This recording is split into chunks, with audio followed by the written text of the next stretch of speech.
your favorite Gustavus moment, or your most memorable moment. Go ahead. Well, this isn't. You're gonna tell about my favorite. Yeah. Well, one that we'd never have forgotten was a basketball game, and we played St. Mary's, and somebody had a big frozen fish and threw out on the basketball court before the game started. And I don't know if it was the most memorable, but we haven't forgotten it. We mention it quite often when we play St. Mary's in basketball.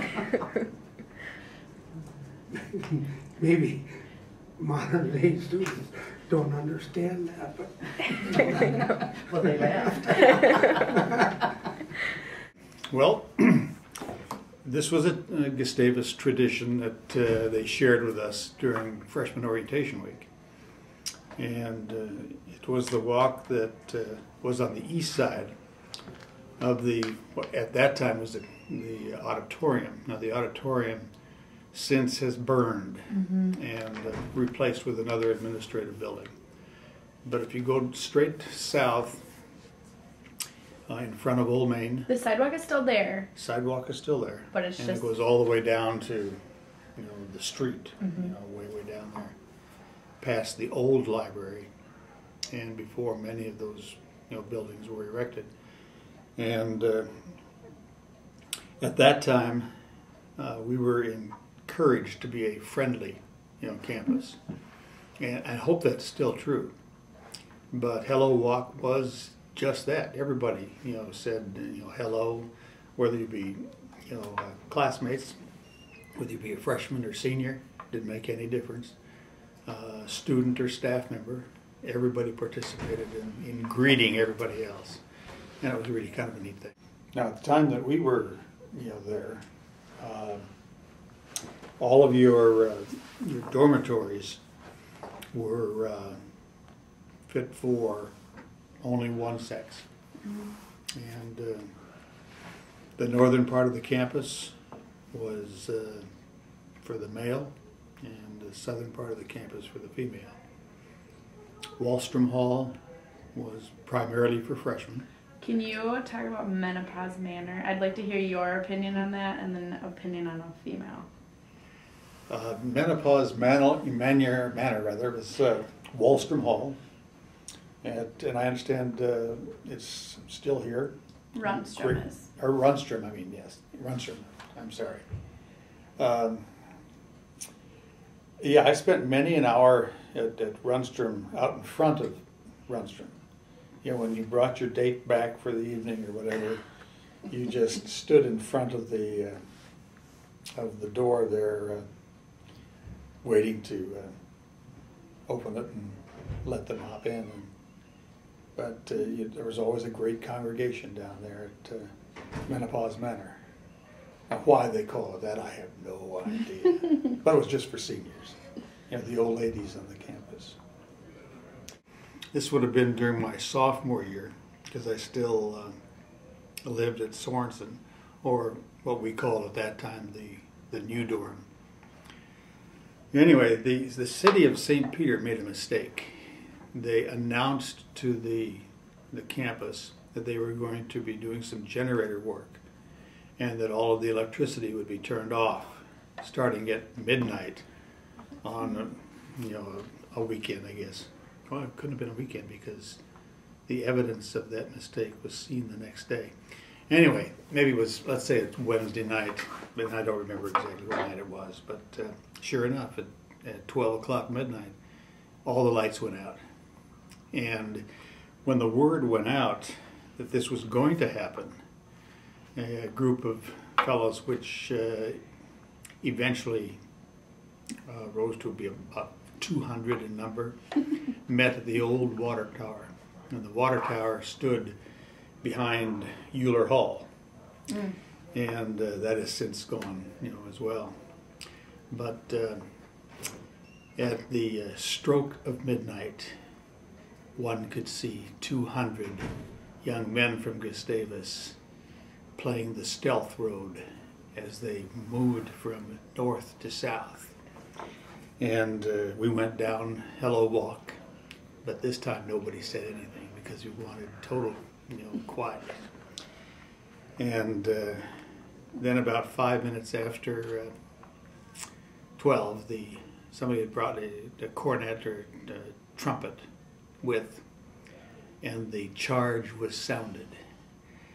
And people ran down the hill, and there was one young lady, and I won't mention her name, but she was in on this. She had agreed to open the north door of Wallstrom Hall. And I don't know if you had ever been in Wallstrom Hall before. No. They raised it, about 3 years ago. It was a dorm that did not have a lot of straight hallways. And it was just like a beehive. And you could hear from the outside screams as you went from unit to unit, from floor to floor. And I guess about 10 minutes into the dastardly deed itself, someone called the police, and you could hear the sirens of the police, coming toward the campus. And so people made their exit, but not without their trophies. And the following morning, before first period started, first classroom hour started, one could see on virtually every tree on the campus a trophy from this evening's activity. And many of them were thrown to the top of trees, so they stayed there a while. It was difficult to retrieve. That was a time when they had the traditional, but they had every gal from Gustavus had, they wore girdles at that time.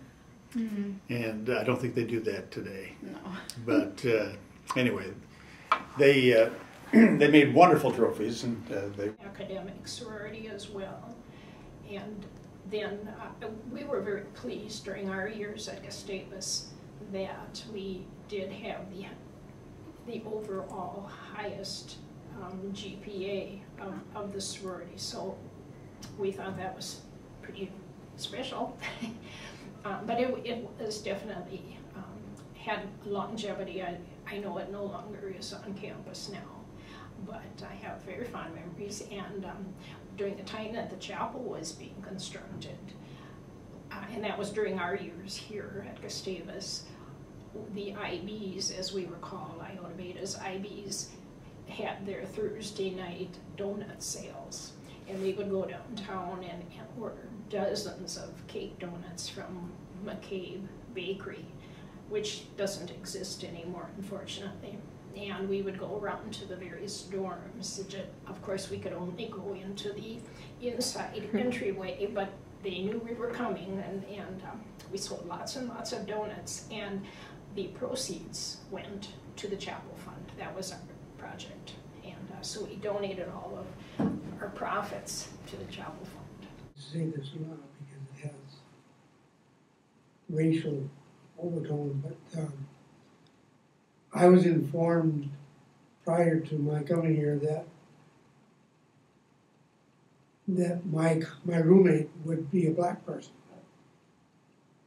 I don't know if they'd say that. I don't know whether that was a significant thing, would be a significant thing nowadays or not, and it really didn't matter to me, but the college felt, I guess, that they had to prepare me for that. And she said chapel was mandatory then. That's where we met. We had the same last. Her name is Swanson before we got married.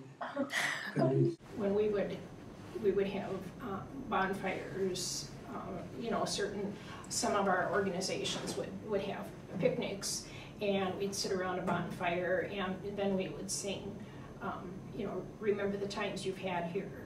And that's a song that if I hear it, it still brings goosebumps or tears.